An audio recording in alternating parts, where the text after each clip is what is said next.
how do we define training hard? Because what we usually hear, when you look at different studies, different research, people's results, we know that training past failure and all of that stuff isn't actually necessary for maximizing muscle growth, but sets need to be hard.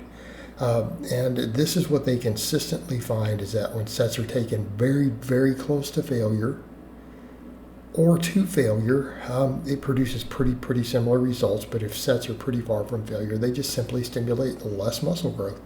And we can actually have a point where they're so far from failure to where they're almost meaningless in terms of their benefit. But a lot of times people are like, well, how do we know what training hard is? So if you watch all these sets that I'm doing, every single set here is about 1 rep from failure, and one of these exercises I actually take to failure.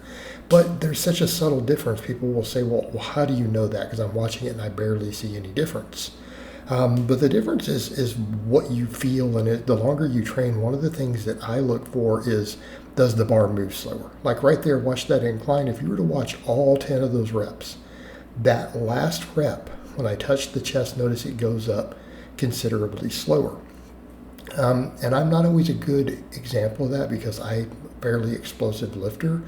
For me, this is all slow. Like I am intentionally moving relatively slow, even though these look like fairly fast reps. But I mean, people who've watched me pull max deadlifts are like, that didn't look like a max. And I'm like, no, it was a lifetime PR pretty much. I've missed lighter lifts. But, in my case, I noticed for me, like right there, that set of bench, notice that one moves slower than the others. For me, I know if I attempt one more rep, my form is going to have to break down.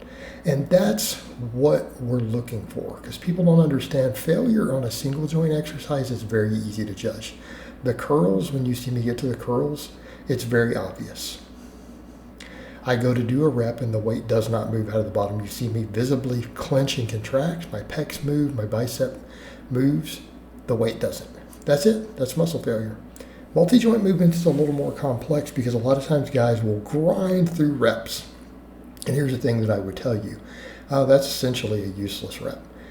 Any rep on a big movement to where you have to shift and grind and there's downward movement of the bar is a bad rep. You probably didn't stimulate much growth because you've already exceeded failure. Like that rep failed, and if you had tried to maintain the same tempo and the same technique, you would have just got stapled. Okay, so you learn to feel for that. So again, if you watch the curl here, here's the thing you'll notice. I get to the end around rep 15 or so, and I think I got 15 on this, and then it just stops. See me there? That one was slower at the top. Then I tried to lift it and it barely moved. That was actual failure. And so one of the things I personally like to do when I know that I'm about 1 rep from failing, I like to do stuff like a slightly longer pause. I'll pause it on the bench, right? You'll notice on the curl, I knew that I only had maybe 1 rep left. So I held it, squeezed it a little harder at the top and tried to control it a little more on the way down so that I would make sure that I failed. Same thing with the pull-ups, and I know this is probably my last rep. What do I do? Go into a deeper stretch, hold it at the bottom, and then try to come up. And the idea behind all of this takes me to within 1 rep of failure. A lot of these are 1 rep in reserve or 0 reps in reserve. In other words, when you know that your form is going to break, that's it. That is training hard.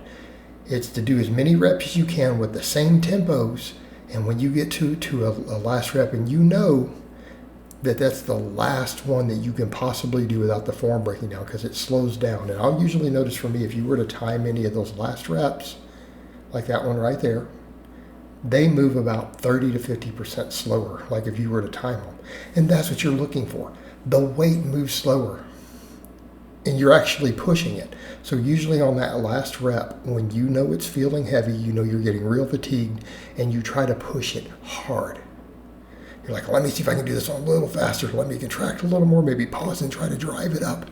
And you squeeze and push or pull as hard as you can, and it moves slower. That is the giveaway. Okay? Because what we're looking for, again, is to be able to maintain the same form without cheating. And that's what you'll see. You'll see guys who'll start cheating, trying to get through. That's not necessarily training hard. You've already reached failure. You're just beating up your recovery.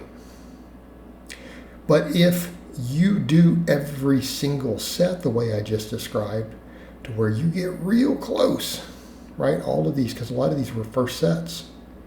A lot of these are first sets out of 3, because a lot of times I do 3 sets of every exercise. Okay? There's a little more body English on the rowing, but on that last set of rows there, I let it stretch at the bottom, and then that's it. I had to cheat it up just a little bit more. And that can be your other giveaway. If you have to change or cheat or use just a hair more body English, you're there. You're 0 reps in reserve. And if you do that, all the available data shows that you've gotten about all the muscle growth you're going to get out of that set, at least for the upper threshold fibers. And for the advanced lifter, that's what you're looking for. And I think people have to remember that too. The more advanced you get, the data is starting to show that your more intermediate fibers stop growing more and more. Okay? And that's the difference between a truly advanced lifter and say a late novice or whatever. Late novices have a lot more muscle fibers that are capable of growth, but different fibers as you go up that rate coding chain, they have a max growth that they'll go to in the same hormone profile. Again, unless you add stuff to your body, then they'll start growing again. So as you get more advanced, sets beyond failure don't really do much. Okay, because you're back to hitting those intermediate fibers again. Once you fatigue the fibers with the most growth potential, which is, again, it goes up that chain, that's it. Not much else you're going to get out of it. Now, could you just as an insurance policy occasionally do a rest, pause, rep or something? Because I do that sometimes on these. Some of the rows I do that a little bit. Sure, you could do that. I mean, some of the pull-ups are really done that way. I'm resting a little longer at the bottom to try to squeeze one more. Right, trying to get one more rep. Sure, but it's just a little bit of an insurance policy. But the thing is, what you're looking for is for your form not to break. Because if form breaks down to you have technical failure, that means the most important muscles in the movement have already reached fatigue and failure. Okay? They've already reached it. And that's what we're looking for. That is how we would define training hard for muscle building purposes. Okay? And again, if you do every set that way, you don't have any real jump volume, do you? Right? You don't have any jump volume. If your volumes are appropriate, you can do fairly intermediate volumes, 10 to 15 sets a week per muscle group. If you train every set to that level, right? To where you're right there to where the last reps is just a hair slower. And people oftentimes expect, it should be a super slow 5. So no. That's usually grinding through with bad form. You're usually shifting around,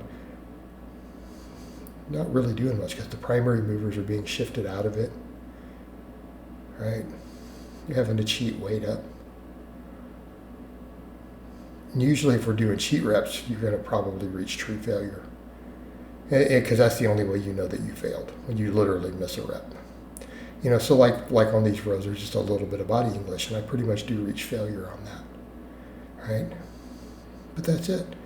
You want to maintain the same form all the way through without that breaking. All right, guys, but that's really all I have to say on that today. I hope it's been informative, and I'll talk to you guys next time.